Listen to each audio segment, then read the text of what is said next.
2027 के road map को लेकर यूपी में बीजेपी की बड़ी बैठक। हार के कारणों पर मंथन और 2027 के रोड मैप पर फोकस। बड़बोले नेताओं को मिले सख्त निर्देश।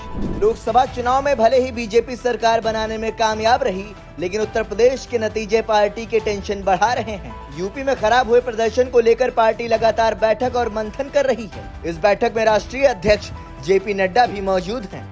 इस दौरान लोकसभा चुनाव में हार के कारणों पर मंथन, उपचुनाव की तैयारी और राज्य में 2027 में होने वाले विधानसभा चुनाव के लिए रोड मैप तैयार किया जाएगा। आपको बता दें कि लखनऊ में राम मनोहर लोहिया विश्वविद्यालय के सभागार में हो रही कार्यसमिति की बैठक में मुख्य संबोधन बीजेपी के राष्ट्रीय अध्यक्ष जेपी नड्डा का होगा। बैठक में राष्ट्रीय अध्यक्ष जेपी नड्डा के साथ CM Yogi Adityanath, deputy CM Keshav Prasad Maurya और ब्रजेश पाठक भी मौजूद रहेंगे। बैठक में केंद्रीय कैबिनेट से यूपी के कोटे में भेजे गए केंद्रीय मंत्रियों, राष्ट्रीय पदाधिकारियों के साथ प्रदेश सरकार के मंत्रियों को भी बुलाया गया है। लोकसभा चुनाव के नतीजों पर होगा मंथन। लोकसभा चुनाव में उत्तर प्रदेश में बीजेपी की सीटें 2019 के मुकाबले काफी कम हो गई हैं। पार्टी को 2019 में जहां 62 सीटें मिली थी, वहीं 2024 के चुनाव में ये सीटें घटकर 33 हो गई। पार्टी का वोट शेयर भी 8.50% घट गया।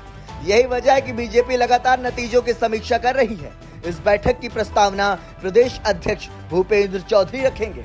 इसके बाद प्रदेश महामंत्री अनूप गुप्ता राजनीतिक प्रस्ताव रखेंगे। इस प्रस्ताव का समर्थन महामंत्री अमरपाल मौर्य और संजय राय करेंगे। इस राजनीतिक प्रस्ताव में चुनाव की समीक्षा, चुनाव में मिली हार के बाद आगे के रोड मैप की झलक होगी। साथ ही लोकसभा चुनाव में विपक्ष द्वारा संविधान में बदलाव और आरक्षण खत्म करने का नैरेटिव फैलाकर गांव-गांव तक भ्रम फैलाने के मुद्दे पर भी चर्चा होगी।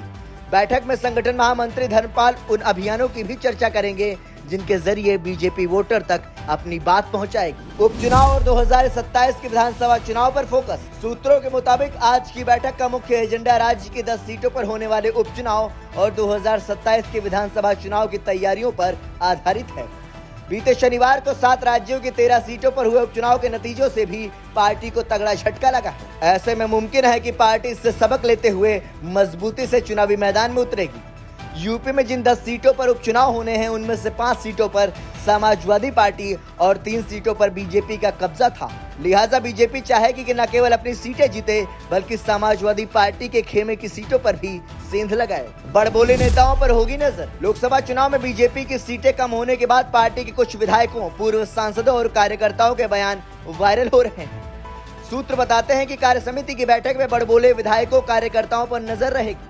बैठक में किसी तरह का कोई विवादित बयान या संदेश न जाए, इसके लिए सभी प्रदेश पदाधिकारियों से ऐसे लोगों पर नजर रखने को कहा गया है।